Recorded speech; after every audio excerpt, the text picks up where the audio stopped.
Hello friends, I am Shamli Tiwari and I am welcoming you to in my new video. In the last few lectures, we have learned about gravitation.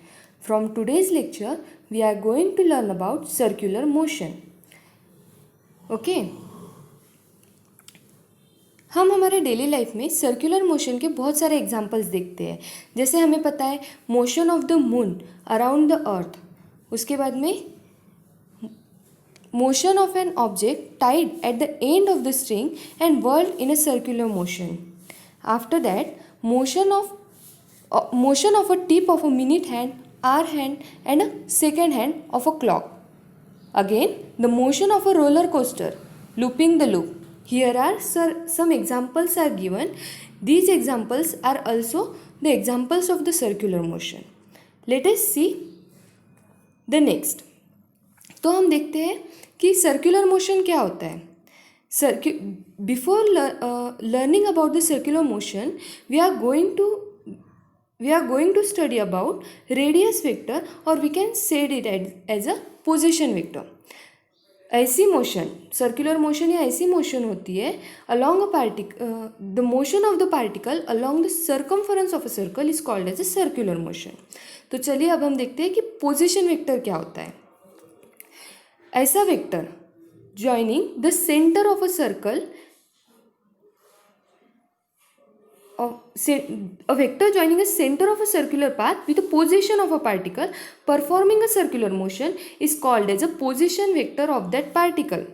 For example, यहाँ पे अगर मैं anti clockwise motion में एक particle है यहाँ पे एक के जगह पे एक पार्टिकल ऐसा कंसिडर करूँ और इसकी मोशन एंटी पार्टिकल कंसिडर करूँ तो मुझे यहाँ पे क्या मिल रहा है कि ये जो पोजीशन है फ्रॉम ए टू बी जो पोजीशन हो रही है ये क्या है, मतलब पार्टिकल क्या हो रहा है, मूव हो रहा है ए टू बी. मतलब ये ए ओ ए बार और ओ बी बार मुझे क्या दिखा रहा है, पोजीशन ऑफ दैट वेक्टर बता रहा है. मीन्स पार्टिकल की अगर पोजीशन ए है तो उसका पोजीशन वेक्टर क्या होगा, ओ ए बार होगा. What it will be? It will be OA bar. If the particle at position B, अगर पार्टिकल की पोजीशन B है तो पोजीशन वेक्टर क्या होगा, OB बार होगा. तो इसी को हम क्या कहते हैं, पोजीशन वेक्टर. ऐसा पार्टिकल ऐसा वेक्टर जो हमें उस पार्टिकल की पोजीशन डिनोट करता है उसे हम क्या कहते हैं, पोजीशन वेक्टर कहते हैं. पोजीशन वेक्टर को ही हम रेडियस वेक्टर भी बोल सकते हैं. ठीक है. तो अब हम देखते हैं अबाउट एंगुलर डिस्प्लेसमेंट के बारे में. एंगुलर डिस्प्लेसमेंट ये हम थीटा से डिनोट करते हैं. एंगुलर डिस्प्लेसमेंट हम थीटा से डिनोट करते हैं.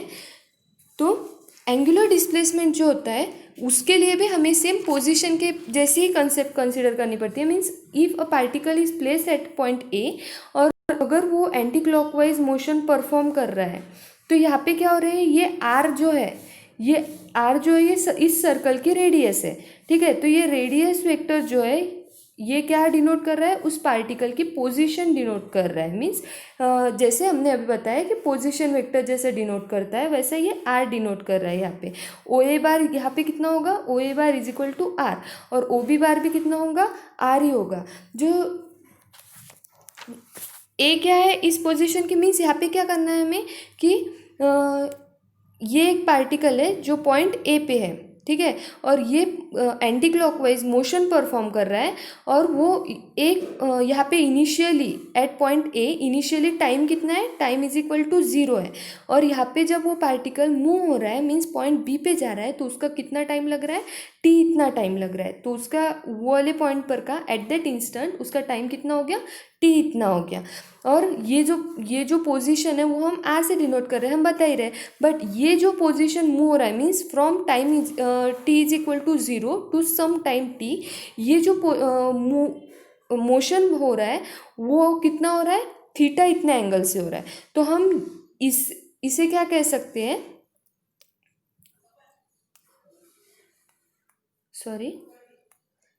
यहाँ पे हम इसे क्या कह सकते हैं, ये जो थीटा मोशन हो रहा है ये थीटा जो है हमारा ये है displacement. Means from point A to point B. यहाँ पे point A is called as a initial position of the particle that is at time t is equal to what, 0. और पॉइंट बी क्या है, final position of the particle at time t is equal to some point t. Okay, और ये जो theta है ये क्या denote कर रहा है, एंगुलर डिस्प्लेसमेंट डिनोट कर रहा है, जिसके बारे में हम अभी पढ़ रहे हैं। और आर क्या है, रेडियस वेक्टर है, मीन्स पोजीशन वेक्टर है। ये जो ए टू बी इतना डिस्टेंस है, ये डिस्टेंस हम यस से डिनोट कर सकते हैं, मीन्स डिस्प्लेसमेंट यस। वो क्या हो गई, लेंथ ऑफ द आर्क हो गई A to B. If the particle, जो भी हम सर्कुलर मोशन परफॉर्म कर रहा है, इसका मतलब वो 1 रिवॉल्यूशन कंप्लीट कर रहा है।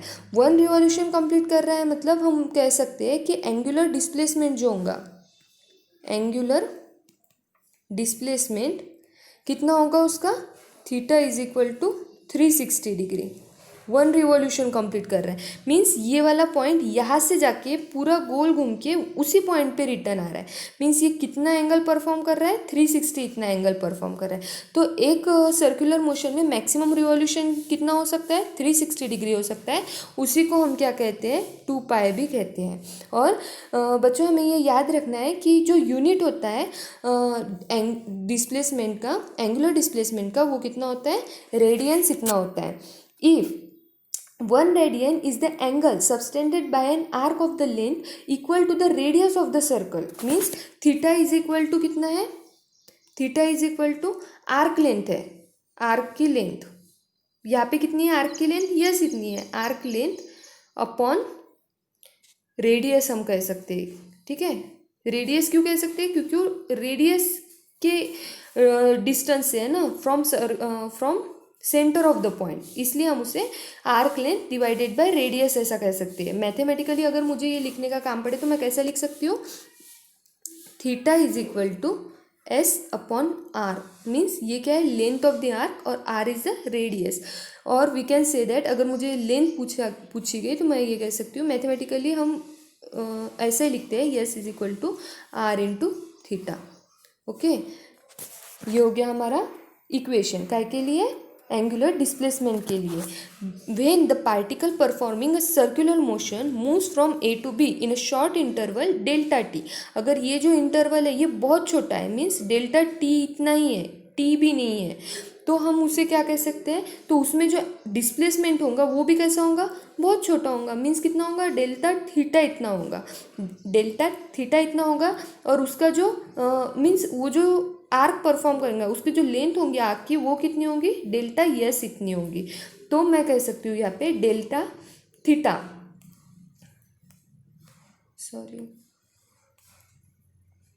Delta theta is equal to delta s upon are.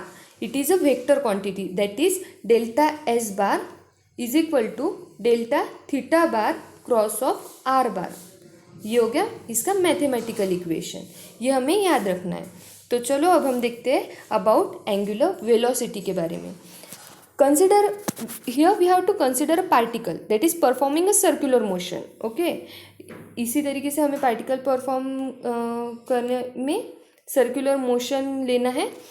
और the rate of change of angular displacement of a particle performing a circular motion is nothing but the angular velocity. ठीक है, means omega बार, अगर मैं omega बार लूँ, omega बार क्या है, हमारी angular velocity है। तो अगर यहाँ पे हम अगर लिमिट अप्लाई करें इसे, तो क्या मिलेगा, डेल्टा टी। क्यों, क्योंकि इंस्टेंटेनियस में वेलोसिटी यहाँ पे कंसिडर कर रही हूँ। इंस्टेंटेनियस वेलोसिटी के लिए क्या होगा, डेल्टा टी टेंड्स टू 0 होगा, मीन्स वेरी मिनिमम अगर टाइम में कितना हो रहा है ये हमें फाइंड आउट करना है, उसे हम क्या कहते हैं, इंस्टेंटेनियस कहते हैं। तो फिर यहाँ पे क्या हो रहा है, मैं लिमिट कहाँ से कहाँ तक परफॉर्म कर रही हूँ, डेल्टा टी को मैं 0 तक परफॉर्म कर रही हूँ। तो फिर उसका मिनिमम यहाँ पे ये ऐसा वेक्टर था ना, तो ये एंगुलर डिस्प्लेसमेंट कितना होगा, वेरी शॉर्ट होगा, मीन्स वेरी लो होगा। तो उसका डेल्टा थीटा बहुत कम, मीन्स अपॉन डेल्टा टी कितने टाइम में, टी इतने, डेल्टा टी इतने टाइम में। तो limit delta t tends to 0, delta theta upon delta t, ये हो गया इसका इंस्टेंटेनियस का रिलेशन। इसी if we are applying the limit, then what we will get, we will get omega bar, means simply omega bar is equal to what, d theta bar upon dt. Okay, this is the correct mathematical equation of the angular velocity. यहाँ पे हमें याद रखना है कि unit जो होते हैं वो कितने होते हैं, रेडियन पर सेकेंड। क्यों, क्योंकि थीटा का यूनिट कितना है, रेडियन में है। डिस्प्लेसमेंट हमने किस में गिना था, रेडियन में गिना था। और टाइम कितना है, सेकेंड है। टाइम हम सेकेंड में मेज़र कर रहे हैं, इसलिए इसका यूनिट हो गया रेडियन पर सेकेंड। और अगर हमें इसकी किसी ने डायमेंशन पूछा तो हम उसे बता सकते हैं यहाँ पे यल एम टी के फॉर्म में, ठीक है। तो ये यल जो है लेंथ है क्या, यहाँ नहीं है, इसलिए यल 0। मास है क्या, नहीं है, बट टाइम है। टाइम का कितना टर्म है, 1 टर्म है, इसलिए इनवर्स इन -1 T means L0 M0 T⁻⁻1। ये क्या हो गया, उसका डायमेंशन हो गया। Angular velocity is a vector quantity. क्यों, क्योंकि यहाँ पे हम एक स्पेसिफिक डिस्टेंस कंसिडर कर रहे हैं, उसका उसमें डायरेक्शन भी कंसिडर किया जा रहा है। The direction of the displacement and the angular velocity is same for the given sense of the particle performing circular motion. Okay, now let us see about the angular acceleration. Angular acceleration is denoted by alpha bar. Alpha bar से हम क्या दिखा सकते हैं, angular acceleration दिखा सकते हैं। जब भी कोई रोटेटिंग बॉडी अपनी स्पीड इंक्रीज करती है या डिक्रीज करती है, मीन्स फास्ट होती है या तो स्लो होती है, तो उसकी एंगुलर वेलोसिटी चेंज होती है। हम ये भी कह सकते हैं कि वेलोसिटी चेंज होती है, हेंस हम कह सकते हैं कि उस पार्टिकल मीन्स उस बॉडी का जो एक्सीलरेशन है वो भी क्या होता है, मीन्स उस बॉडी को क्या होता है, एक पर्टिकुलर एक्सीलरेशन होता है। क्यों, क्योंकि वो अपनी स्पीड इंक्रीज या डिक्रीज कर सकती है। सपोज यहाँ एक मैं कंसिडर कर रही हूँ वो ये है कि एंगुलर वेलोसिटी पार्टिकल की जो है वो सर्कुलर मोशन परफॉर्म कर रही है, तो at a time of instant ये एक एंगुलर वेलोसिटी है, और वो टी इतने टाइम में है, उसका मैं टाइम कंसिडर कर रही हूँ कि वो टी इतने टाइम में अपना एंगुलर वेलोसिटी कंप्लीट कर रही है। So the average angular acceleration is defined as the time rate of change of angular velocity. सबसे पहले हम एंगुलर वेलोसिटी को कैसे डिफाइन करेंगे वो बताया है। Angular acceleration means average angular acceleration is nothing but the change in angular velocity। ये देखिए यहाँ पे क्या है, चेंज इन एंगुलर वेलोसिटी। अगर मैं दो वेलोसिटी कंसिडर कर रही हूँ, एक क्या है मेरी ओमेगा नॉट है और एक ओमेगा है, तो इन दोनों में का जो चेंज आएगा वो means change in angular velocity upon time. Okay, तो मैं उसे मैथमेटिकली कैसे लिख सकती हूँ, omega minus change in angular velocity लिखना है, ठीक है, माइनस ओमेगा नॉट बार, क्योंकि ये दोनों वेलोसिटीज कैसी होती है, वेक्टर क्वांटिटी होती है, इसलिए हमने यहाँ पे बार लिखा माइनस टी नॉट का इतना टाइम है।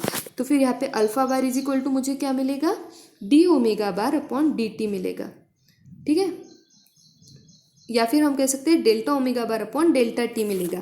और जब मैं इसे इंस्टेंटेनियस एंगुलर एक्सीलरेशन बोल के डिफाइन करूंगी तब मुझे क्या परफॉर्म करना पड़ेगा, मुझे यहाँ पे लिमिट अप्लाई करना पड़ेंगे। लिमिट में क्या अप्लाई करूंगी, फिर से डेल्टा टी टेंड्स टू 0 इतना लिमिट अप्लाई करूंगी, और मुझे फाइनली क्या मिलेगा, alpha bar is equal to d omega bar upon d t इतना मिलेगा।